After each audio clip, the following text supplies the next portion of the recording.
JJ Act triable by whom? என்னென்ன offence அதையா சொல்லுங்க. பெட்டி, ஹீனியஸ், சீரியஸ். மூணுனா என்ன sir?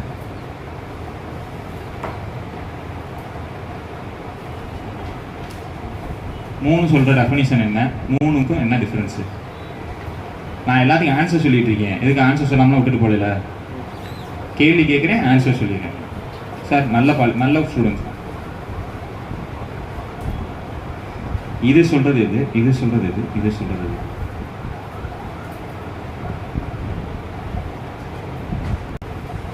Section 233 2 subclass 33 petty offense இல்லை heinous offense. petty offense 2 subclass 45, serious 2 subclass 54. கரெக்டா? நான் எழுதுறேன், நீங்கள் எழுதிட்டீங்க. கரெக்டா? Correct, confirm. எங்களுக்கு ஆன்சர் தான் சொல்கிறேன், ஆனால் ஆன்சர்ஸ்னால் கரெக்டாக இல்லையா கரெக்டாக சொல்லுவோம். சரி, பெட்டி அஃபென்ஸ்னால் எவ்வளோ அஃபென்ஸ், எவ்வளோ வரைக்கும் பனிஷ்மெண்ட் கொடுக்கலாம்? 3 years. Serious, heinous, above maximum 3 years. அவ்வளோதானா? போர்டுனா இந்த புரிதல் தவறான புரிதல்.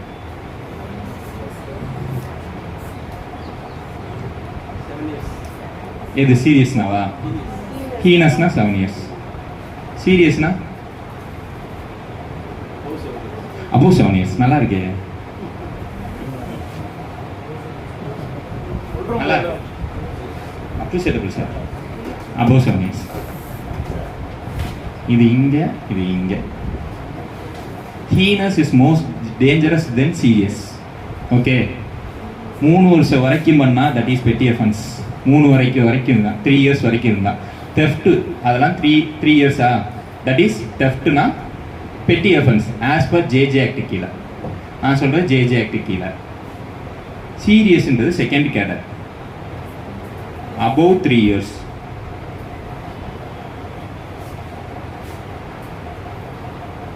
up to 7 years. இது above 7 years. கரெக்டா?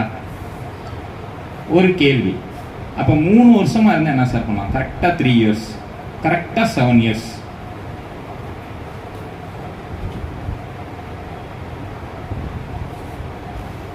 நான் கேள்வி கேட்குறதுல இதை நான் சொல்கிறேன். ஆஸ் உங்களுக்கு வந்து 3 years வரும்ல, இப்போ அப் டு 3 years சொல்லிட்டோம். அப்போ 3 வருஷம் சீரியஸில் போகுமா பெட்டியில் போகுமா டவுட் வருமா? வராதான்? அதெல்லாம் வரல, கரெக்டாக இருக்கும். நம்ம பெட்டியில் போவோம். 7 yearsன்றது சீரியஸில் போகும், கரெக்டாக 7 years இருந்தா. அப்போ நீங்கள் ஒரு punishment up to 7 years which may be extended to 7 yearsனா that is serious offense, not heinous offense. Okay, எதனால இவ்வளோ டிஃபரன்ஷியேட் பண்ணுறோன்னா இதுக்கு ஒரு ப்ரொசீஜரே இருக்குது. அழிச்சலாமா?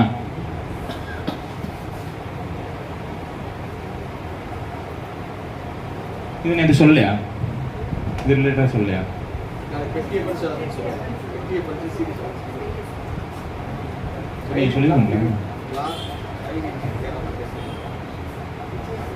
இதுல தான் சார் இது வந்து ஜுவெனலுக்கு எதிராக பண்றது, அகைன்ஸ்ட் ஜுவெனல். ஜேஜ்னா ஜுவெனல், இது வந்து பை ஜுவெனல். ஒரு ஜுவெனலே பண்ணா, ஜுவெனல்ன்றது ஒரு சைல்டு ஒரு கான்ஃப்ளிக்ட் பண்ணா, அதாவது ஒரு சைல்டு இன் கான்ஃப்ளிக்ட் வித் லா ஒரு ஆக்ட் பண்ணா, தட் இஸ் கால்டு ஜுவெனல். இது வந்து அந்த ஜுவெனல் நம்ம சொல்றோம், ஆனா அது வந்து சில்ட்ரன்ஸ்னு சொல்லணும், அகைன்ஸ்ட் சில்ட்ரன். இதை டெஃபினிஷன் 2 subclass 12 பார்த்தீங்கன்னா தெரியும், சில்ட்ரன்றது. ஓகே, இப்போ பெட்டி அஃபென்ஸ் தானே கேட்டீங்க? பெட்டி அஃபென்ஸ் கேட்டீங்க. பெட்டி அஃபென்ஸ் வந்து 3 years வரைக்கும், இப்போ 3 வருஷம் வரைக்கும் ஒரு தண்டனை இருக்குது. Which may be extended to 3 years சொன்னால் that is petty offence. Which may be extended to 3 years சொன்னாலும் that is petty offence. Which may be extended to 7 years சொன்னாலும் that is serious offence, not heinous offence. இப்போ heinous அஃபென்ஸுக்கு எதுக்கு இவ்வளோ நம்ம விரிவாக்கம் கொடுக்குறோன்னா, ஹீனஸ் அஃபென்ஸை மட்டும்தான் children's கோர்ட்னால try பண்ண முடியும். சில்ட்ரன்ஸ் கோர்ட்னால ட்ரை பண்ணக்கூடியது ஹீனஸ் அஃபென்ஸ் மட்டும்தான். ஓகே, ஹீனஸ் அஃபென்ஸாக இருந்தால் மட்டும்தான் சில்ட்ரன்ஸ் கோர்ட் ட்ரை பண்ண முடியும். திரும்பி வச்சுக்கணும். எல்லா ஹீனஸ் அஃபென்ஸையும் ட்ரை பண்ண முடியுமான்னு கேட்டால் no. Above 16 years below 18 years ஒரு சைல்டு இருக்காங்க. அந்த சைல்டு தான் இப்போ நம்மளுக்கு ஜுவெனலாக மாறிப்பாங்க.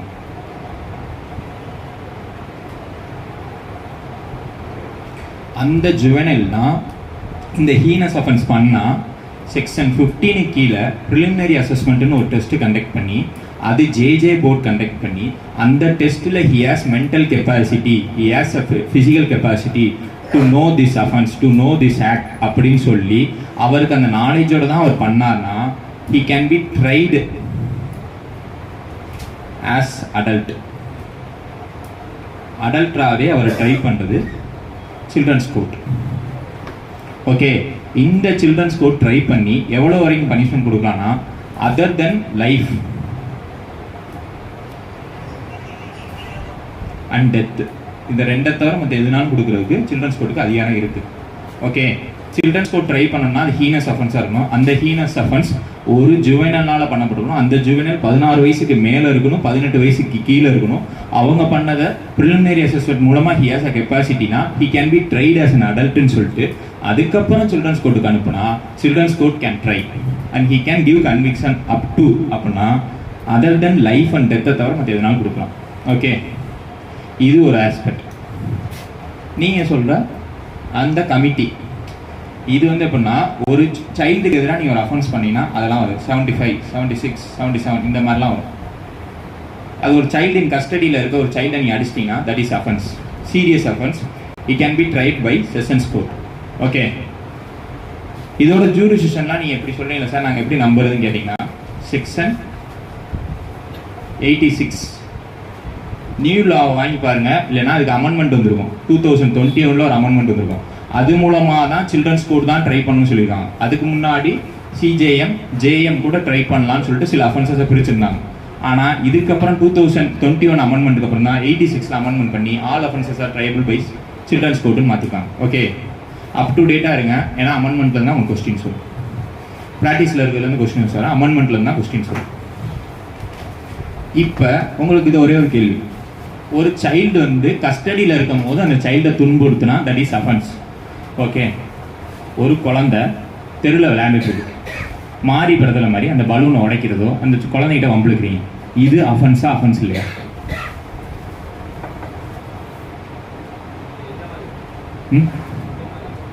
என்ன மாதிரி அஃபென்ஸ்? சைல்டுக்கு எதிரான அஃபென்ஸ். கொட்டுறோம், மண்டையில் கொட்டுறேன், அடிச்சிட்டேன், இது அஃபென்ஸா அஃபென்ஸ் இல்லை? போகும்போது ஒரு குழந்தைய கோவமாக தான் அடிப்பாங்களா?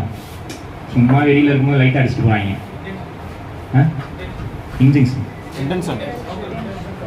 இன்டென்ஷன் என்ன? நான் அடிக்கணும், இந்த குழந்தை அழுகணும், அதை பார்த்து நான் சிரிக்கணும், அஃபென்ஸ் தான். என்ன அஃபென்ஸ் புரியுங்க? புரியல. செக்ஷன் 82 என்ன சொல்லுது?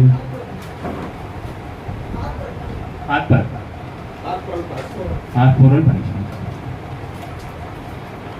75ல் ஒரு சைல்டு இன் கஸ்டடியில் இருக்க சைல்டை நான் அடிச்சா அஃபென்ஸ் இல்லையா? 75 ஆஃப் ஜேஜே. நீங்கள் சொல்கிற மாதிரி ஜேஜே ஆக்டை ஃபுல்லாக படிக்கணும்னு நான் சொல்லலை. எந்த ஒரு ஆக்டையும் ஃபுல்லாக படிக்கணும்னு நான் சொல்லலை.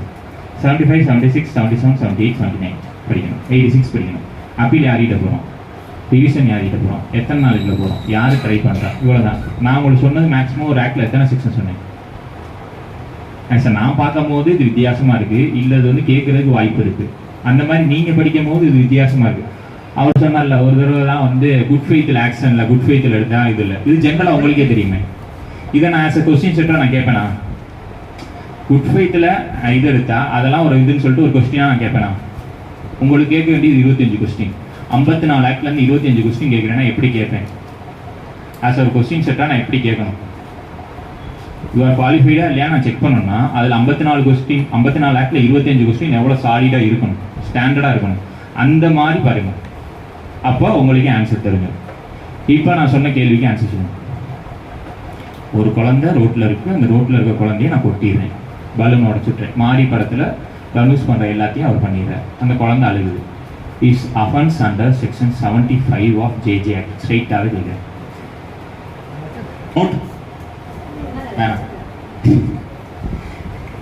உங்களுக்கு வந்து தமிழ்நாடு சிட்டி போலீஸ் ஆக்ட்னு இருக்கும் 1888. தமிழ்நாடு கிடையாது, சிலபஸ்லேயே கோளாறு. அது சென்னை சிட்டி போலீஸ் ஆக்ட் 1888. இது யார் யாருக்கெல்லாம் அப்ளை ஆகுன்னு கேட்டா, first it apply to Madras. சென்னைக்கு மட்டும் தான் அப்ளை ஆகுமா? இல்லை, எல்லாத்துக்கும் அப்ளை ஆகும். அப்போ தமிழ்நாடு டிஸ்ட்ரிக்ட் போலீஸ் ஆக்ட் போடுறோமா? எப்படி போடுறோம்? போலீஸ் போடுறது சார், போலீஸ் 1000 போடுவேன். அந்த ரேப் கேஸுக்கே அட்டெம்ப்ட் மர்டர் போடுவேன். புரியல? 1888 ஆக்ட் எழுதுனேன்.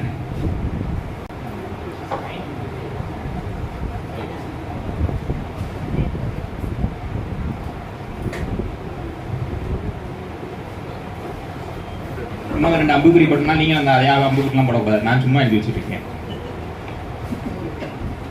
இது சென்னைக்கு அப்ளை ஆகுது, வேற யாருக்குமே அப்ளை ஆகாதா? அப்போ மற்ற ஆளுக்கு என்ன அப்ளை ஆகும்? நான் போட்டுருவேன். சரி, சென்னைக்கு அப்ளை ஆகுது, கன்ஃபார்ம் கரெக்டா?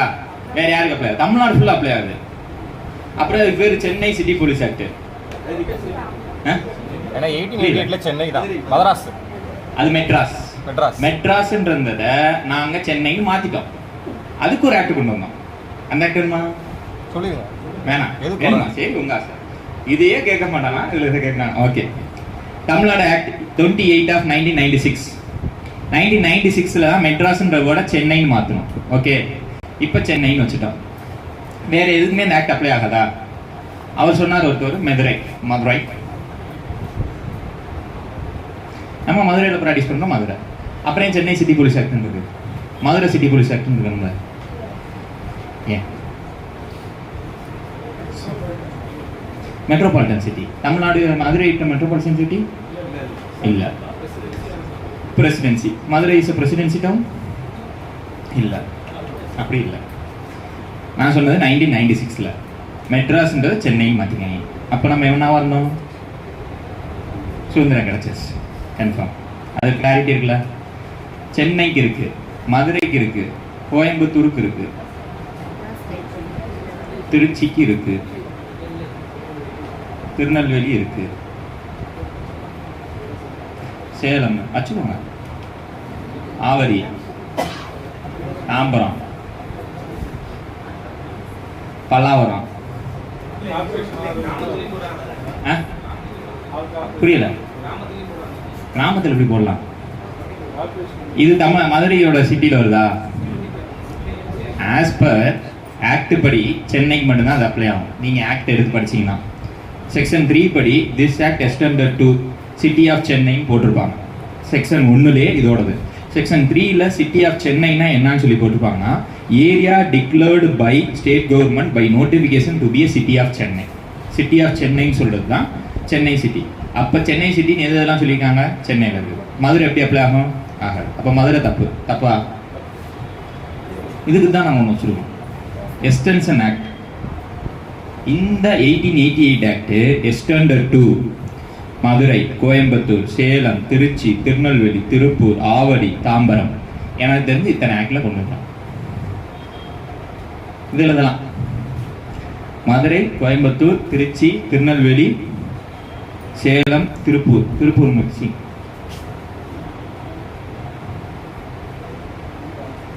எனக்கு தெரிஞ்சு இத்தனை நோட்டிஃபிகேஷன், இத்தனை ஆக்ட் வந்திருக்கு.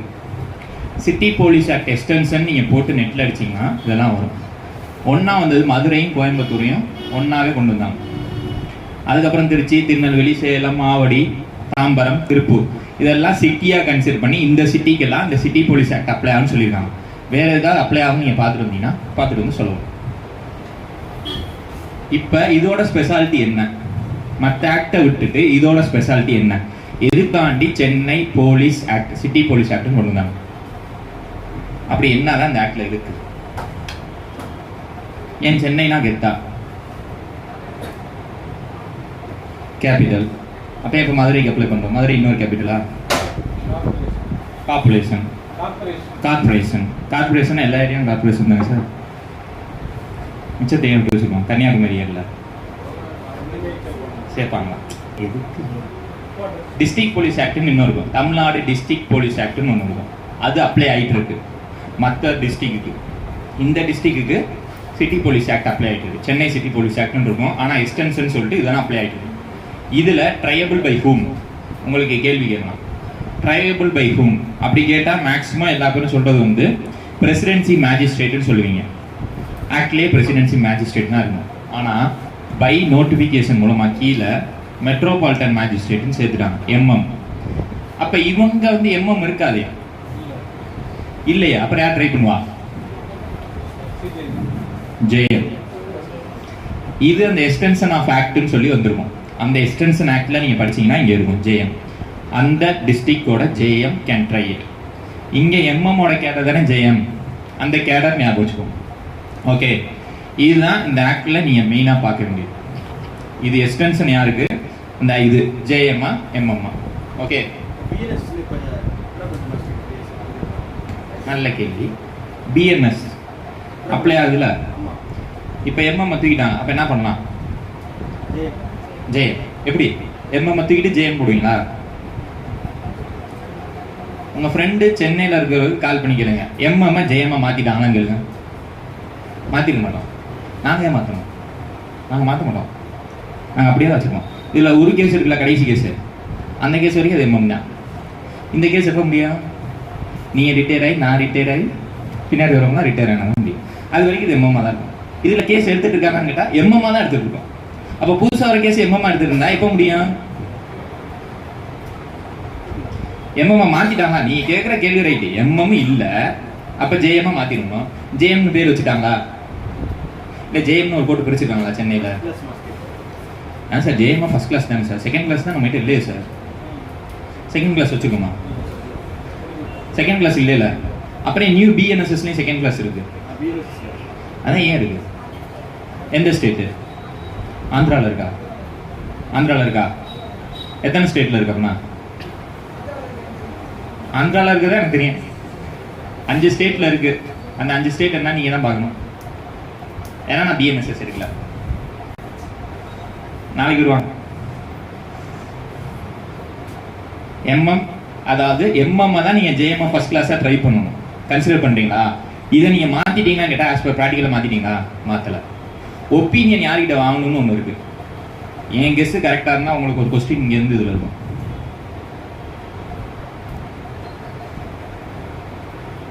கண்டிப்பாக ஒரு கொஸ்டின் இருக்குது. 18லேருந்து 20 இம்பார்ட்டண்டாக படிக்கிறீங்கன்னா செக்ஷன் 20ஆவது படிச்சிடணும். ரொம்ப டைமில் சார்னா செக்ஷன் 20 படிங்க. 20லேருந்து ஒரு கொஸ்டின் கண்டிப்பாக சிஆர்பி பிஎன்எஸ்எஸ்லேருந்து ஏபிபிக்கு வரும் மினிமம்.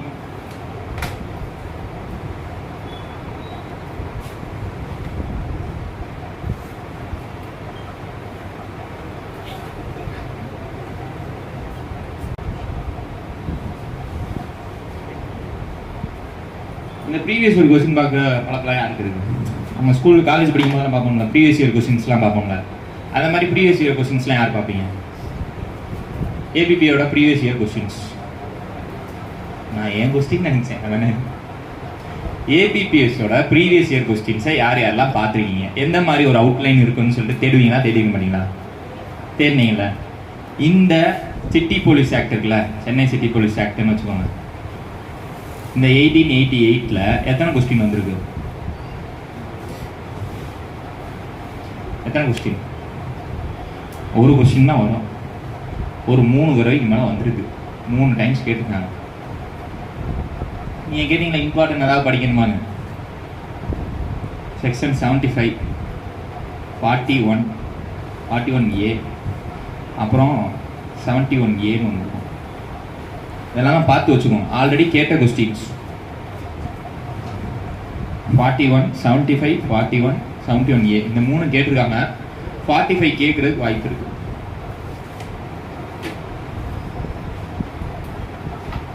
தமிழ்நாடு கேமிங் ஆக்ட் யார் யாருக்கெல்லாம் தெரியும்? தமிழ்நாட்டு gaming act. This act may be extended to whole of state of Tamil Nadu with an exception of city police, City of Madras as defined in Madras City Police Act 1880. அப்போ மெட்ராஸ் சிட்டிக்கு இது apply ஆகாதுன்னு சொல்லிட்டு அங்கே எக்ஸ்பிரஸாக சொல்லிட்டாங்க. இது Tamil Nadu gaming act. உங்கள்கிட்ட கேட்டால் இந்த ஒரு கேள்வி கேட்கலாம், Tamil Nadu gaming act which may be extended to city of மெட்ராஸ்ன்னு கேட்டால் நோ, அதாவது சிட்டி ஆஃப் சென்னைன்னு கேட்டால் நோ. அது எதுனாலனா இங்கே சொல்லப்பட்டிருக்கு அந்த கேமிங் ஆக்டை பற்றி. தமிழ்நாடு கேமிங் ஆக்டில் என்னென்னலாம் சொன்னாலோ இதுக்கெல்லாம் முன்னோடியாக இருந்தது யாருன்னா இந்த சிட்டி போலீஸ் ஆக்ட். 1888 இதை பற்றி டிஃபைன் பண்ணனால எதுக்கு தனியாக மெட்ராஸுக்கு ஒன்றுன்னு சொல்லிட்டு மெட்ராஸுக்குனா இங்கே வந்து பார்த்துக்கோங்க, மற்ற ஸ்டேட்னா தமிழ்நாடு கேமிங் ஆக்ட் உருவாக்குறேன்னு சொல்லிட்டு உருவாக்கியிருக்காங்க. ஓகே, அப்போ என்னதான் சார் கேமிங் ஆக்ட்னா என்னன்னா, அது வந்து ஒன்று சொல்லுவாங்க காமன் கேமிங் ஹவுஸ்ன்னு சொல்லுவாங்க. ஒரு காமனாக கேமிங் ஹவுஸை பற்றி டிஃபைன் பண்ணுறது ஒரு செக்ஷன். அந்த செக்ஷன் இங்கே இருக்கும் டெஃபனிஷனில். இதே டெஃபனிஷனை தான் தூக்கிட்டு வந்து வச்சிருக்காங்க ஆஸ் சிட்டி போலீஸ் ஆக்ட் 1888 தான் இன்கார்பரேட் பண்ணி கொண்டு வந்தா தமிழ்நாடு கேமிங் ஆக்ட் 1930. மற்ற ஸ்டேட்டுக்கு மற்ற டிஸ்ட்ரிக்ட்டுக்காண்டி கொண்டு வரப்பட்டது, டிஸ்ட்ரிக்டும் ஸ்டேட்டுக்காண்டி கொண்டு வரப்பட்டது. இந்த ஸ்டேட்டுக்கு இந்த டிஸ்ட்ரிக்ட்டுக்கு இதுதான், சென்னை சிட்டிக்கு இதுதான், மற்ற சிட்டிக்கும் மற்ற டிஸ்ட்ரிக்ட்டுக்கும் நீங்கள் எதை ஃபாலோ பண்ணீங்கன்னு சொல்லிட்டு தமிழ்நாடு கேமிங் ஆக்ட் கொண்டு வந்தாங்க. ஓகே, இப்போ இந்த அவுட்லைன் போதுமா? அவுட்லைன் புரியுதா? இப்போ நம்ம சிட்டி போலீஸ் ஆக்டுக்குள்ள போகும். இதில் வந்து காமன் கேமிங் ஹவுஸ்னா என்ன டிஃபைன் பண்ணிப்பாங்க. ரொம்ப சிம்பிளாக அந்த இது ஒரு இருக்கும், house, room, tenant, enclosure, vehicle, vessels or any other places which may be used for dice விளையாடுறதுக்காண்டி இல்லைனா கார்ட்ஸ் விளையாடுறதுக்காண்டி யூஸ் பண்ணுறீங்களா, that is offence as per common gaming house. ஒரு ஹவுஸாக வச்சு நீங்கள் கிளப் நடத்துறீங்கன்னா that is offence unless and until it was registered and licence. இந்த மாதிரி லைசன்ஸ் ஏதாவது சொல்லணும் ப்ரொசீஜரை ஃபாலோ பண்ணாமல் வாங்கினீங்கன்னா தட் இஸ் அன் அஃபென்ஸ். கரெக்டாக? அஃபென்ஸா இல்லை? அப்போ நம்ம வீட்டில் கார்ட்ஸ் விளையாட தப்பா? வீட்டில் நம்ம போர் அடிக்கணும் விளையாடுவோம் சார். பெட்டிங் வச்சா எங்கே இருக்குது சார் பெட்டிங்? பெட்டிங் எங்கே இருக்குது? காமன் கேமிங் ஹவுஸோட டெஃபினிஷன் படிங்க, படிங்க. புக்கு கொண்டு வரல, ஆக்டில் படிங்க, நெட்டில் இருக்கு. தமிழ்நாடு கேமிங் ஆக்ட்னு அடிச்சிங்கன்னா சல்லுன்னு வந்துடும். அது ஓப்பன் பண்ணதே பர்பஸே கேமிங்காகனா மட்டும். நீங்கள் வீட்டில் விளையாடுற கேமிங்காண்டி பர்பஸுக்காண்டி அந்த வீடை ஓப்பன் பண்ணீங்க.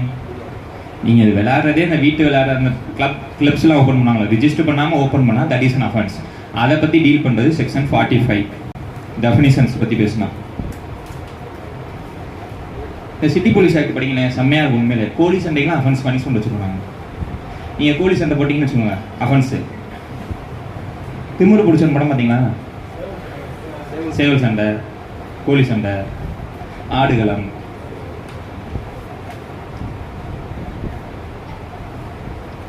Penalty for opening etceteras common gaming house. ஒரு காமன் கேமிங் ஹவுஸை ஓப்பன் பண்ணுறதே அஃபென்ஸ்னு சொல்கிறது செக்ஷன் 45 படிச்சுக்கோங்க. இது எதோட ரிலவன்ட் மாதிரி இருக்குன்னா section 8 of the Tamil Nadu gaming act 1930. இதை நீங்கள் படித்தனாலே Tamil Nadu gaming act is over. 2 ஆக்டை உங்களால் அட் அ டைமில் படிக்க முடியும். இதை ஒழுங்காக படிச்சிங்கன்னா ஓகே. சிட்டியை சென்னையை தவிர மற்ற ஸ்டேட்னா நீங்கள் தமிழ்நாடு கேமிங் ஆக்ட் போயிடணும். மெட்ராஸ்னா இங்கே வந்துடணும், சிட்டி ஆஃப் சென்னைனா. இந்த மாதிரி ரெண்டையும் கம்பாரிசன் பண்ணி படிச்சிங்கன்னா ஈஸியாக இருக்கும். Penalty for opening etceteras a common gaming house. ஒரு காமன் கேமிங் ஹவுஸ் ஓப்பன் பண்ணால் உங்களுக்கு எவ்வளோ பனிஷ்மெண்ட் கேட்டாங்கன்னா கன்விக்ஷன், ஃபைன். இதெல்லாம் 1888லனால பனிஷ்மெண்ட் லெஸ்ஸாக தான் இருக்கும், அமெண்ட்மெண்ட் பண்ணலை. Not exceeding 500 rupees or imprisonment not exceeding 3 months or both. 500 ரூபாய்க்கு குறைகால, அதாவது நாட் எக்ஸீடிங் 500, 500 ரூபாய்க்கு கீழே இருக்கிற வரைக்கும் அஃபென்ஸ் பனிஷ்மெண்ட் பெனால்ட்டி கொடுக்கலாம். இல்லை இம்ப்ரீஸ்மெண்ட் வந்து 3 மாதம் வரைக்கும் கொடுக்கலாம், இல்லை ரெண்டுமே கொடுக்கலாம். இதுதான் காமன். இதில் நீங்கள் விளையாடுறீங்கன்னா ஓப்பன் பண்ணி வச்ச ஓனருக்கு ஓப்பனிங்கிறது 45, அதுலேயே நீங்கள் விளையாண்டீங்க. Penalty for being found gaming in common gaming ஹவுஸில் நீங்கள் விளையாடுறத பார்த்தா உங்களுக்கு எவ்வளோ பனிஷ் பண்ணால் 200 rupees, not exceeding 200 rupees or not exceeding 1 month. ரெண்டில் ஏதாவது ஒன்று தான், அண்டு கிடையாது. உங்களுக்கு 200 ரூபா கொடுத்தோம், 1 மாதம் திரைத்தரன்னு கொடுக்க முடியாது. நான் ஆக்டில் இல்லை, ஆர் போத்துன்னு இல்லை. ஓகே, இந்த ஒரு கேள்வியும் கேட்கறதுக்கு வாய்ப்பு இருக்குது. நான் இருந்தேன், நான் இப்போ தான் கேட்குறேன். இதில் வந்து நீங்கள் வந்து பர்பஸ்ஃபுல்லாக உங்களுக்கு ப்ரிசம்ஷன் உங்களுக்கு ஃபேவராக தான் இருக்காது, உங்களுக்கு எதிராக தான் இருக்கும். நீங்கள் அந்த வீட்டில் இருந்தீங்கன்னா நீங்கள் அந்த கேமிங் பர்பஸ்க்காண்டி தான் அந்த வீட்டில் இருந்தீங்கன்னு சொல்லிட்டு நான் ப்ரிசம் பண்ணிக்குவேன். இதை நீங்கள் ப்ரூவ் பண்ண வேண்டியது உங்களோட வேலை. இந்த ப்ரிசம்ஷனோட ப்ராபபிலிட்டி எவ்வளோ இருக்குன்னா beyond reasonable doubt, not preponderance of probability. Presumption act படிச்சிங்கன்னா அது செக்ஷன் 49B இருக்கும், ப்ரிசம்ஷன் ஆஃப் அஃபென்சஸ்ன்னு சொல்லிட்டு. அது வந்து இதை பற்றி பேசுவோம். 49B capital B. இன்னொன்று வந்து இது வந்து ஒரு வினோதமானது. இந்த 307, 306, 308 ஆஃப் சிஆர்பிசி படிச்சிருக்கீங்களா? என்னது இது? கேள்விப்பட்ட செக்ஷன் மாதிரியே இருக்கு, என்னன்னு தான் வாழ்ந்தது. சிஆர்பிசி தானே கேட்டேன். ஐபிசியில் போயிட்டு murder, attempt murder, tender of pardon. Correct, tender of pardon இருக்குல்ல, அது கொடுக்கறதோட பர்பஸ் என்ன? அக்காம்ப்ளிஸ்டா இல்லை அப்ரூவரா? ஆக்டில் என்ன சொல்லியிருக்கு? ம் 133 of Indian Evidence Act 138 of BSA அது என்ன சொல்லுது? corroborated with other testimony. uncorroborated தான் நல்லது. இப்போ நான் ஒரே 2 அக்யூஸ்ட் இருக்கும் சார். டெஸ்டிமோனினா என்ன? இன்னொரு அக்யூஸ்ட் கொடுக்கணுமா அதே மாதிரியே? அதான் சார், டெஸ்டிமோனி யார் கொடுப்பா? ஒரு விட்னஸ் கொடுத்தாங்க டெஸ்டிமோனி. corroborated with other testimonyனா இன்னொரு அக்யூஸ்ட் கொடுக்கணுமா எனக்கு சாதகமா? நாங்கள் 2 அக்யூஸ்டாக இருக்கோம், நான் அப்ரூவர் ஆகிறேன், அக்கம்ப்ளிஸ்ட் ஆகிறேன், இன்னொருத்த எனக்கு கொராபரேட் பண்ணால் இன்னொருத்த வந்து சொன்னான்னா யாருக்கு தண்டனை கொடுப்பீங்க? எப்படி இருக்கு? அன்கொராபரேட்டட்னா அவன் சொல்றதுக்கு நான் முரண்பாடாக இருந்தாலும் நான் சொல்றதை எடுத்துக்கோன்னு சொன்னது தான் 133. இதுக்கு நீங்கள் மாற்றி ஒரு சட்டத்தை கொண்டு வந்திருக்கீங்க. இம்ப்ளிமெண்டேஷனே கரெக்டாக இல்லை. எப்படி சொல்றீங்க? ஆக்டை படிச்சீங்களா? நீங்கள் தானே படிச்சீங்க. படிக்கும்போது கொலை பண்ணுங்க. நீங்கள் சொல்றது என்னமோ 114 ஆஃப் இந்தியன் எவிடன்ஸ் ஆக்ட் கீழே பி கீழே வரணும். அது testimony corroborated with material particulars, not with testimony. Material particulars differ from testimony. Correct? Section 30 of Indian Evidence Act, corroboration is a weak piece of evidence. Co-accused oda corroboration is a weak piece of evidence. 133 ஓட எதுக்கு red with பண்றீங்க? co-accused இருக்கிற வரைக்கும் தான் 30. co-accused approver ஆயிட்டார்னா 30 வராது. அவன் கொடுத்த கன்ஃபர்ஷன் வச்சு தான் பண்ணி அவனையும் தான் தண்டிப்பீங்க. co-accused அவனை தண்டிக்கலைன்னா அப்ரூவர், அவனை தண்டிக்கிற வரைக்கும் co-accused. கரெக்டா? அப்புறம் எப்படி வரும்? இப்போ சொல்லுங்க. ஒரு ஆக்டை படிக்கிறீங்கன்னா இப்படி படிங்க. இப்போ சொல்லுங்க. இப்போ பேசணும், புரிஞ்சுச்சா? சத்தியமா புரியல. சரி, 48ல வந்து இன்டர்மினிஃபிகேஷன் ஆஃப் விட்னஸ்னு ஒன்று வரும். அது எப்படின்னா, நான் கூட இருந்தேன், person who has been concerned in gaming contract. இந்த கேம் நடக்கும்போது கூட வந்தேன் ஆஸ் அக்யூஸ்ட் மாதிரி. நானே என்ன நடந்துச்சுன்னு சொல்லிட்டேன்னா என்னைய விட்னஸாக கன்சிடர் பண்ணி எனக்கு ஒரு சர்டிஃபிகேட் கொடுப்பாங்க. அந்த சர்டிஃபிகேட் மூலமாக என் மேலே அந்த சார்ஜஸ் எல்லாமே ஃப்ரீ பண்ணப்படும். That is indemnification of witness. 48 இது ஒரு நல்ல செக்ஷன். ஜஸ்ட் லைக் நான் அப்ரூவர் மாதிரி.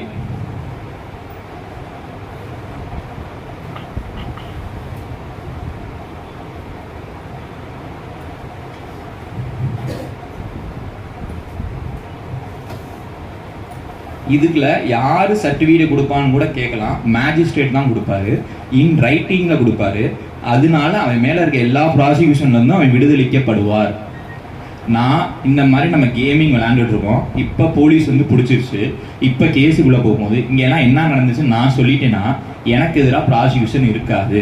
நான் விட்னஸாக கன்சிடர் பண்ணபடி எனக்கு இன்டர்மினிஃபிகேஷன் ஆஸ் இன்டர்மினிஃபிகேஷன்னா என்னது, உனக்கு எதிராக என்ன நஷ்டம் ஏற்படுறதா நான் பொறுப்புன்னு சொல்லிட்டு ஒரு சர்டிஃபிகேட் சர்டிஃபிகேட் இருக்குல்ல, கான்ட்ராக்டில் இன்டர்மினிஃபிகேஷன் ஒன்று படிப்பீங்களா படிக்க மாட்டீங்களா? ஞாபகம் இல்லை. 124 ஆஃப் இந்தியன் கான்ட்ராக்ட் ஆக்ட், 125 ரெண்டுமே படுவோம். அந்த கீழே இது மாதிரி விட்னஸுக்கு நான் இன்டர்மினிஃபிகேஷன் மாதிரி ஒன்று கொடுப்பேன். அதனால அவன் வந்து ஃப்ரீ ஃப்ரம் ஆல் ப்ராசிக்யூஷன்ஸ். இன்னொன்று அவங்கள்ட்ட ஒரு கேள்வி கேட்கலாம். இந்த கேம்ஸ்லாம் ஸ்கில் ரிலேட்டடாக இருந்தால் இந்த ஆக்ட் கீழே பனிஷ்மெண்ட் இருக்கான்னு கேட்பாங்க. No, if it deals about skills, ஒரு ஸ்கில் ரிலேட்டடாக அந்த கேமிங் இருந்துச்சுன்னா நாட் அன் அஃபென்ஸ். ஸ்கில்ஸ் ரிலேட்டடாக இருக்கணும். Game of mere skill wherever play, எங்கே ப்ளே பண்ணாலும் கேம் ஆஃப் ஸ்கில் இருந்தால், ஒருவேளை நீங்கள் செஸ் விளையாடுறீங்க, it's a game of skill, not a game of chance. Chance தான் இருக்குது, அது கேம்பிளிங் மாதிரி இருக்குங்களா, சூதாடுறீங்களா கார்ட்ஸு, அதில் நீங்கள் ஜெயிக்கிறதுக்கு வாய்ப்பு இருக்குது, தோக்குறதுக்கு வாய்ப்பு இருக்குது. அங்கே எங்கேயாவது ஸ்கில் இருக்கா? ஏமாற்றி விளையாடுறது ஸ்கில்லு தான், லா ரெகக்னைஸ் பண்ணலாம். நீங்கள் யோசிக்கலாம், சார் அதுவும் ஸ்கில்லு தாங்க சார், ஆனால் மியர் ஸ்கில் அது மட்டும்தான் இருக்கு, அங்கே கேம்பிளிங் எதுவுமே இல்லைன்னா that is not an offence. Okay,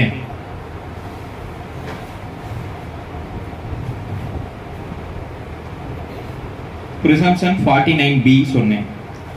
அதுக்கடுத்து இதில் வந்து ஒன்று இருக்கும், ஒரே ஒரு 2 ஆக்ட் இருக்குது எனக்கு தெரிஞ்சு. இந்த ஆக்டும் கேமிங் ஆக்ட் தான் நினைக்கிறேன். இன்ஃபார்மெண்ட்டுக்கு ஃபைன்லேருந்து அமௌண்ட் எடுத்து கொடுப்பாங்க. ஒரு இன்ஃபார்மெண்ட்டுக்கு ஃபைன்லேருந்து ஒரு அமௌண்ட்டை கொடுப்பாங்க. இன்ஃபார்மெண்ட்டுக்கு மட்டும்தான் கொடுப்பாங்களா? இன்ஃபார்மெண்ட்டுக்கு மட்டும்தான் கொடுப்பாங்களா? போலீஸுக்கும் கொடுப்போம். 2 பேருக்குமே கொடுப்போம். ஓகே, அது தமிழ்நாடு கேமிங் ஆக்ட்ல செக்ஷன் 11A இருக்கும். 11 capital A of Tamil Nadu gaming act, section 50 of Chennai city police act. இது உங்கள்கிட்ட ஒரு கேள்வி கேட்கலாம். when the magistrate direct any portion of அப்படின்னு கேட்டுட்டு ஏதாவது ஒரு ஃபைன் அமௌண்ட்டை இன்ஃபார்மண்ட் போலீஸுக்கு கொடுக்கலாமான்னு கேட்டால் கொடுக்கலாம். 2 பேர்த்துல யாருக்காவது ஒரு ஆளுக்கு கொடுக்கணுமான்னு கேட்டால் 2 பேருக்குமே கொடுக்கலாம். அண்டுன்னு தான் இருக்கும். Okay, section 11A of Tamil Nadu gaming act 1930, section 50 of Chennai city police act 1888 அது கீழே இருக்கும். இது எவ்வளோ வரைக்கும் கொடுக்கலாம்னா நாட் எக்ஸீடிங் 1/2. 100 ரூபா கொடுத்தா 50 ரூபா, அந்த மாதிரி 1/2 எக்ஸீட் பண்ணக்கூடாது. அதாவது இந்த ஹாஃப் தான் அப்படி கொடுக்கணும். Not exceeding 1/2. யார் யாருக்கு கொடுக்கணும்? இன்ஃபார்மண்ட்டுக்கும் ப்ளஸ் போலீஸுக்கும். போலீஸோட இன்ஃபார்மண்ட் இருந்தால் காசு கிடைக்கலாம் சொல்லுவாங்களே, திஸ் செக்ஷன்ஸ் தமிழ்நாடு கேமிங் ஆக்டுக்கிலேயோ இல்லை சென்னை சிட்டி போலீஸ் ஆக்டுக்கிலேயோ நீங்கள் இன்ஃபார்மண்ட்டாக இருந்து உங்களுக்கு இந்த அமௌண்ட் கிடைக்கும். போலீஸும் கிடைக்கும், இன்ஃபார்மண்ட்டும் கிடைக்கும். 50 ரூபா 2ஆக பிரித்து ஆளுக்கு 25 ரூபா 25 ரூபா. இந்த அமௌண்ட்டை டிசைட் பண்ணுற அதிகாரம் கோர்ட்டு கொடுக்கப்படும். ஒருவேளை கோர்ட்டு கொடுக்கலன்னா கமிஷனர் டிசைட் பண்ணுவார், சென்னை சிட்டி போலீஸ் ஆக்டை பொறுத்த வரைக்கும். இது கீழே எங்கே இருக்குன்றதை இங்கே அமௌண்ட் வந்து ஜேஎம் டைரக்ட் பண்ணுவார், இல்லைனா டெபுட்டி சூப்பரண்ட் ஆஃப் போலீஸ் வந்து டிஸ்ட்ரிபியூட் பண்ணுவார். இன்ஃபார்மண்ட்டுக்கு எவ்வளவு? இன்ஃபார்மண்ட்டுக்கு 75 ரூபா வச்சுக்கோ, நீ 25 ரூபா வச்சுக்கோ, இந்த மாதிரி டிசைட் பண்ணுவார். 11A படிச்சிங்கன்னா தெரியும். ஓகே,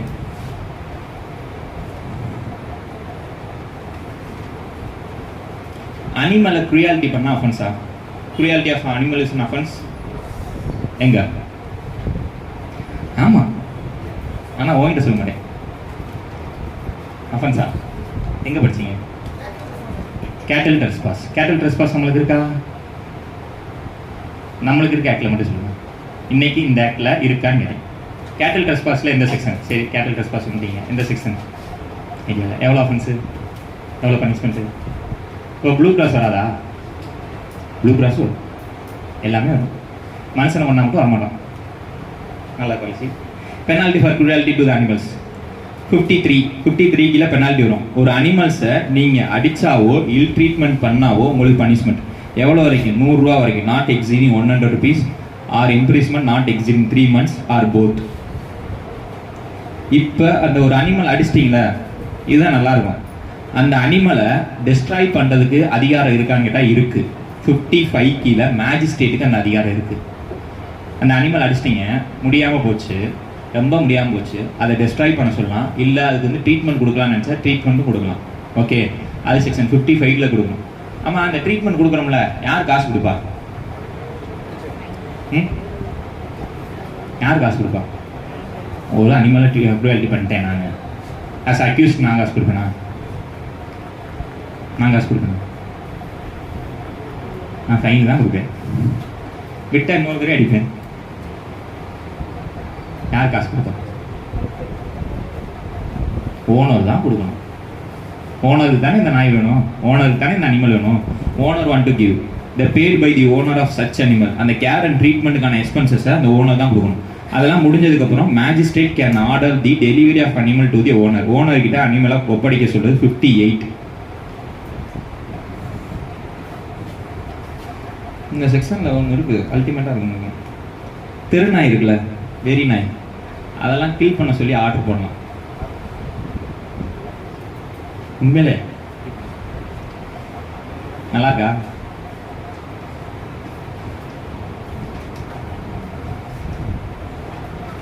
உண்மையிலே இந்த ஆக்டில் நல்லா இருக்கு, அப்ளை தான் பண்ணலாம். Power to fix period within which the stray dogs may be killed. The commissioner க்கு தான் இங்கே அதிகாரம் வழங்கப்பட்டது. 29 of Chennai city police act கீழே. ஒருவேளை ஒரு அதிகாரம் உங்களுக்கு இருக்குல்ல, ஒரு நீங்கள் வந்து உங்கள் ஏரியாவில் வந்து தெருநாய் தொல்லை அதிகமாக இருக்குது, அதை கொலை பண்ண சொல்லி இந்த மாதிரி பண்ண சொல்லலாம்னா ஒன்று அந்த இதை பண்ணலாம், இல்லைன்னா வேறு ஏதாவது ஒரு மீன்ஸ் அவர் எடுக்கணும்னு நினச்சோன்னா எடுக்கலாம். இதுக்கு அதிகாரம் யாருக்கிட்ட இருக்குன்னா கமிஷனர் கிட்ட இருக்குது. இது ஏன் எங்ககிட்ட சொல்கிறீங்க மதுரைக்கு அப்ளை ஆகாதுன்னு கேட்டால் மதுரைக்கு இந்த ஆக்ட் அப்ளை ஆகும்.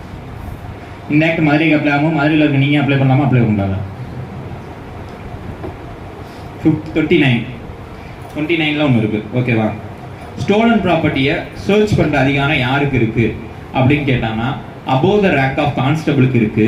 அது வாரண்ட் இல்லாமல் கூட அவரால் சர்ச் பண்ண முடியும் இன் கேஸ் ஆஃப் எமர்ஜென்சி அப்படின்றது செக்ஷன் 26 கீழே இருக்கு.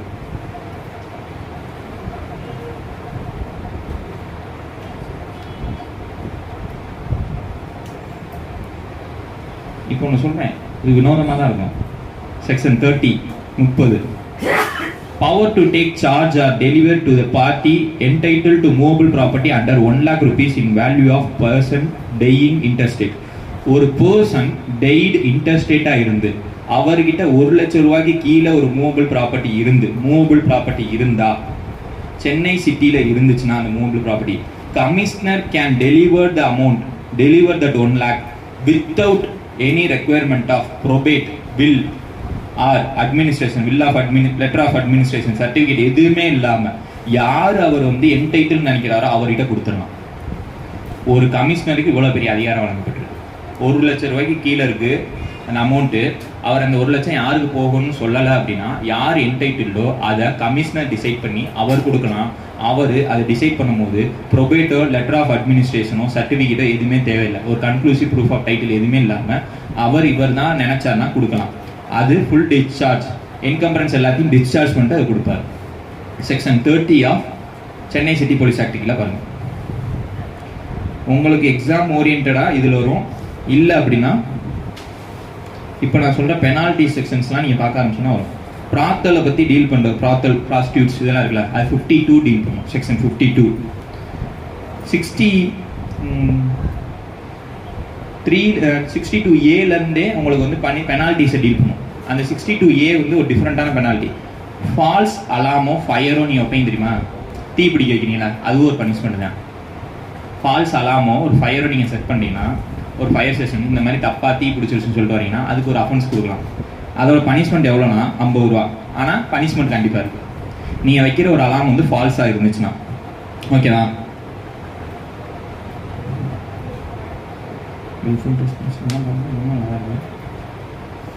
சரி, 71 படிச்சுக்கோங்க. அது ரொம்ப ஒய்டர் செக்ஷன்ஸ்.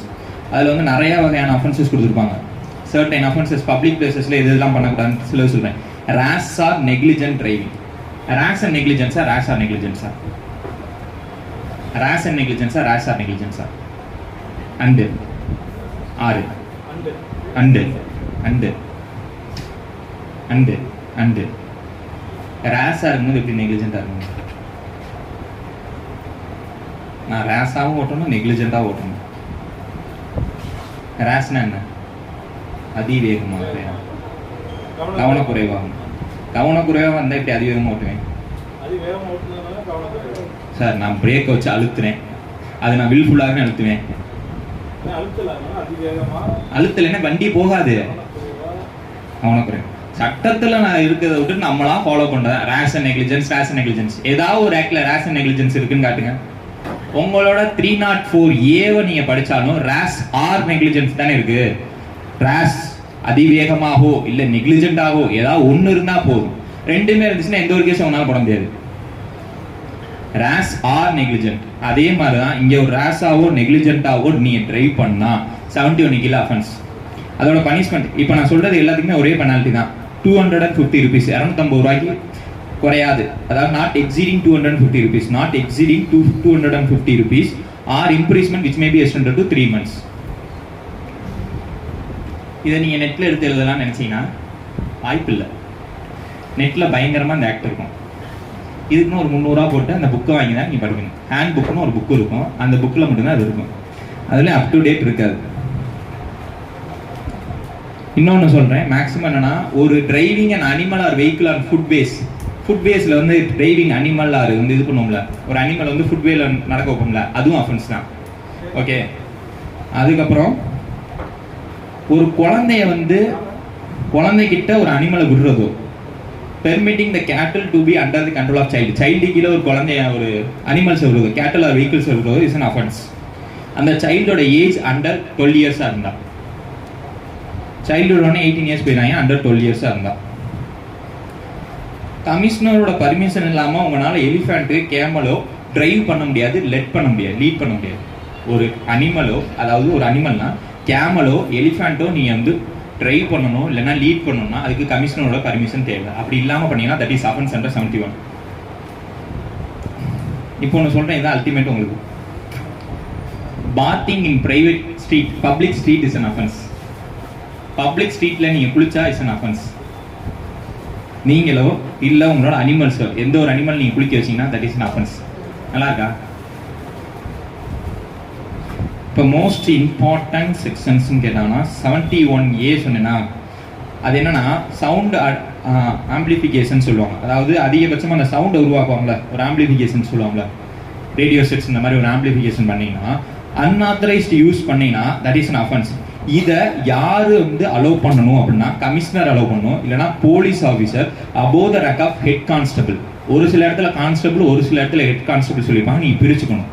இது ஹெட் கான்ஸ்டபிளுக்கு மேலே இருக்க ரேஞ்சிலையோ இல்லை கமிஷனரோ அலோவ் பண்ணணும். அப்படி அலோவ் பண்ணாமல் நீங்கள் ஏதாவது ஒரு சவுண்டு ஆம்பிளிஃபிகேஷன் பண்ணீங்கன்னா, ஆம்பிளிஃபையர்ஸ் பண்ணீங்கன்னா பனிஷ்மெண்ட் வந்து not exceeding 500 rupees or imprisonment which may be extended to 3 months.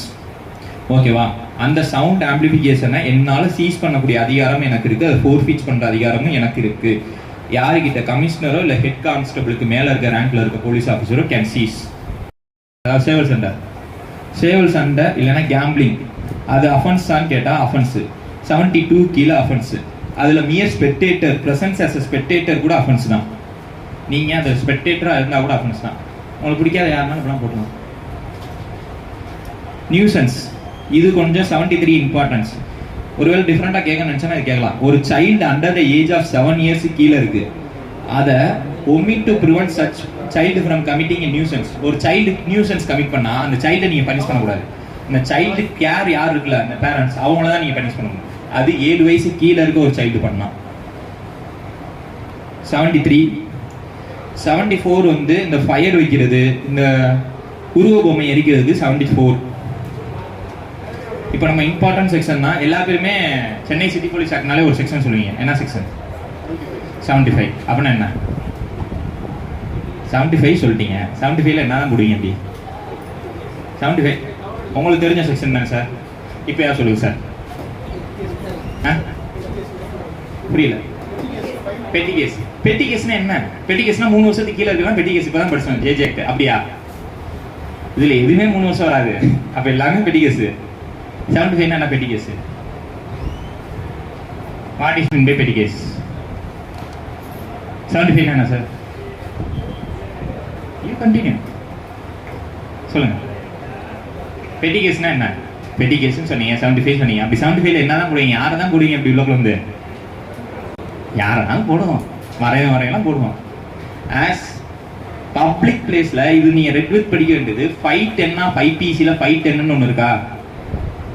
குடிச்சிட்டு பப்ளிக் பிளேசஸ்ல மிஸ்பிஹேவ் பண்றானா அவனுக்கு அதிகபட்ச பனிஷ்மெண்ட் அவ்வளவு. அங்க ஐபிசியில் 10 ரூபா 24 hours. ரெண்டுமே இருக்கா? போத் இருக்கா? 6 தான் இருக்கா? 6 போத் இல்லையா? இல்லையா? கண்டிப்பா இல்லை. 6 போத் இல்லையா? 24 hours அண்டு ஃபைன் இல்லையா? 24 hours sir. Or fine 10 rupees. Or போத்துன்ற வேர்டு இருக்கா இல்லையா? இருக்கா? பிஎன்எஸ்ல எவ்வளவா இருக்கு இப்போ? 200 1000 rupees. 24 hours மாத்திட்டாங்களா? 48 மணி நேரம், 72 மணி நேரம், 24 hours. வேற எதுவுமே மாத்தலையா? இப்பயும் கேட்கிறேன், வேற எதுவுமே மாத்தலையா sir? பிஎன்எஸ்ல மாத்தலையா?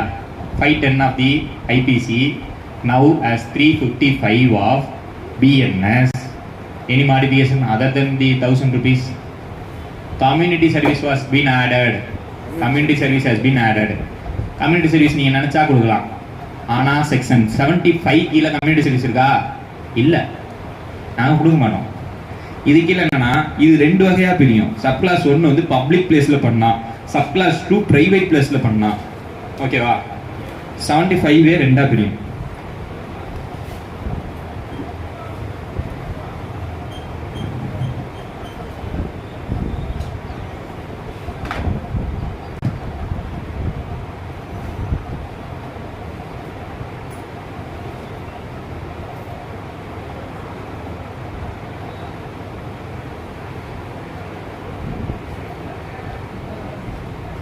Public place, private place. Public பிளேஸ்ல நீங்க குடிச்சிட்டு உங்களாலே கட்டுப்படுத்த முடியலன்னா that is offence. Found drunken and incapable of taking care of himself. அவராலே பாதுகாக்க முடியல, நீங்க எதுவுமே பண்ணல, நீங்க குடிச்சிட்டு உங்களாலே பாதுகாக்க முடியாம உங்க வீட்டுக்கு நீங்க உங்களால போக முடியல, தட் இஸ் an offense. எப்ப ஒரு பப்ளிக் பிளேஸ்ல நீங்க இதை பண்ணிருக்கணும். whoever in public place. Okay, அதாவது பப்ளிக் பிளேஸோ, ஆஃபீஸோ, ஸ்டேஷன் ஹவுஸோ, கோர்ட்டோ, ஏதாவது ஒரு பப்ளிக் இருக்கிற இடத்துல நீங்க இந்த மாதிரி குடிச்சிட்டு இன்கேப்பபிளா இருந்தீங்கன்னா தட் இஸ் an offense. இது ஒன்று, சப்கிளாஸ் 1. இன்னொன்று என்னன்னா, நீங்க ட்ரங்க்னா ஆனா under the influence of liquor or drugs, ஒரு ட்ரக்ஸோ இன்ஃப்ளூயன்ஸ்ல நீங்க இருக்கீங்க, அது போக நீங்க ஒரு குடிச்சிருக்கீங்கன்னா தட் இஸ் an offense. இது ரெண்டுமே நியர்லி ரெண்டுமே சேம் தான். என்ன சார் ரெண்டுக்கும் டிஃபரன்ஸ்? அதானே டிஃபரன்ஸ் இருக்கு. உங்களால பாதுகாக்காம இருக்க முடியாது. நீங்க குடிச்சிட்டு திரும்பி குடிக்க ட்ரை பண்ணிட்டு இருக்கீங்க, ஓகேவா? Under the influence. இன்னொன்று வந்து வைலண்ட் பிஹேவியர் பண்றீங்க, who have been behaving violently. எதனால? பப்ளிக் பீஸை கெடுக்கிறதுக்காண்டி வைலண்டா தான் பண்ணிடுறீங்க. நீங்க அப்ப குடிச்சிருக்கணும் தேவை கிடையாது. பப்ளிக் பீஸை நீங்க ப்ரீச் பண்றீங்க அப்படின்னா உங்களுக்கு பனிஷ்மெண்ட் எவ்வளோனா ரெண்டுக்கும் ஒரே பனிஷ்மெண்ட் தான். 6 months which may be extended தான், ஆர் ஃபைனோட அமௌண்ட் வந்து 1000.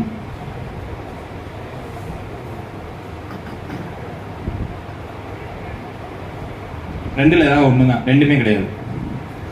ஓகே, ஆர் ஃபைன் தான் இருக்கும். ரெண்டுமே ஒன்றால் கொடுக்க முடியாது. ஒன்று இம்ப்ரீஸ்மெண்ட் கொடுத்தா ஃபைன் கொடுக்க முடியாது, ஃபைன் கொடுத்தா இம்ப்ரீஸ்மெண்ட் கொடுக்க முடியாது. ஆர் போத்துன்னு எல்லாத்துக்குமே படிச்சு பார்த்துருக்கோம், கிடையாது. உங்களுக்கு கேள்வி கேட்கணும், ஆர் போத்துன்னு கொடுத்து கேட்பாங்க, இல்லைன்னா ஆறுன்னு கொடுத்து கேட்பாங்க. கவனமாக இருக்கும். இதே இது சப்கிளாஸ் 2ல சொன்னேன்ல, குடிச்சிட்டு அவன் பப்ளிக் பிளேஸ்ல அந்த வைலன்ஸை பண்றான். ஓகே, பப்ளிக்கு இல்லைன்னா நெய்பர்ஸுக்கு நீங்க தொந்தரவு ஏற்படுத்துறீங்க. எங்கன்னா உங்களோட வீட்டில் தொந்தரவு ஏற்படுத்துனீங்கன்னா தட் இஸ் an offense. நீங்க குடிச்சிட்டு உங்க வீட்டில் கத்தக்கூடாது, கத்துனா பக்கத்து வீட்டுக்காரங்களுக்கு டேஞ்சர். அதனாலதான் பக்கத்து வீட்டுக்காரன் குடிச்சிட்டு கத்துனா கேஸ் போடுங்கன்னா 75ல கேஸ் போட்டாங்க. அது சப்கிளாஸ் 2. சார், என் வீட்டில் நான் குடிச்சிட்டு நான் பாட்டு காமினேன், உங்க வீட்டில் குடிச்சிட்டு பக்கத்தால கொடுமைப்படுத்தக்கூடாது, வைலன்ஸ் பண்ணக்கூடாது. ஓகே, அடுத்தது சப்கிளாஸ் அதே பி என்னன்னா, குடிச்சிட்டு வண்டி ஓட்டுறது. who has been drunk and has under the influence of drunk while driving a vehicle. இதுக்கு அதே பனிஷ்மெண்ட் தான். ஓகே, லைசன்ஸை சஸ்பெண்டோ இல்லை கேன்சல் பண்ணுற அதிகாரம் யாருக்கு இருக்குன்னா கமிஷனருக்கு இருக்கு, 76 கீழே. இன்னொன்று 81 லிமிட்டேஷன் இருக்கு. இந்த ஆக்ட் கீழே நீங்க என்ன அஃபென்ஸ் பண்ணாலுமே ஒரு ஆக்ஷன் எடுக்க முடியாது. 6 மாசம் கழிச்சு ஒரு அஃபென்ஸ் நடந்துருச்சு, 6 மாசம் கழிச்சு நீங்க ஆக்ஷன் எடுக்க முடியாது. அதனால உங்களோட டைம் லிமிட் இதோட 6 months. As like 468 of CRPC, section 81 of Chennai City Police Act deals about limitations. No action shall be brought after the expiry of 6 months. 6 மாசத்துக்குள்ள நீங்க ஆக்ஷன் எடுத்துக்கணும். No prosecution shall be instituted after the expiry of 3 months from the date on which the act was complained. ஒரு complaint கொடுத்ததுல இருந்து 3 மாசத்துக்குள்ள நீங்க prosecution எடுக்கலைன்னா எடுக்கவே முடியாது. அதே மாதிரி 6 மாசத்துக்குள்ள நீங்க ஆக்ஷன் எடுக்கலைன்னா எடுக்கவே முடியாது. ஓகே, மற்றதுக்கப்புறம் எந்த ஒரு ப்ரொசீடிங்ஸ் எடுக்க முடியாது. மொத்தம் இதோட டோட்டல் செக்ஷன் 82, 81 வரைக்கும் சொல்லிட்டேன். இம்பார்ட்டன்ட் செக்ஷன்ஸ் இதுதான் மேக்ஸிமம். சார், இது அவ்வளோதான்.